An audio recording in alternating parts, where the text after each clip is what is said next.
সকালটা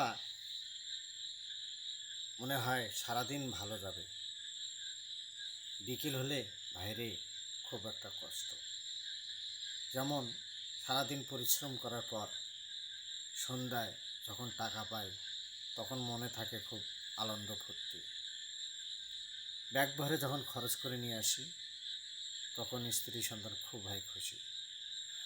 যেই দিন কর্ম শেষে টাকা যখন পাই না তখন নিজের মনটাই খারাপ যে চা বিস্কুটও খাওয়ার টাকা পকেটে থাকে না। এই এমন কর্মজীবনের একটাই সুখ, যখন সবসময় টাকা পয়সা থাকে তখন মনটা মনে হয় উদার করে দিই, আর যখন থাকে না তখন ভিখারির চাইতেও অদম। ভাই, আপনারা কেন আমার ভিডিওগুলো দেখেন না, কেন সাবস্ক্রাইব করেন না? ভাই, আপনারা বেশি বেশি করে ভিডিওটা সাবস্ক্রাইব করবেন এবং বেশি বেশি করে দেখবেন।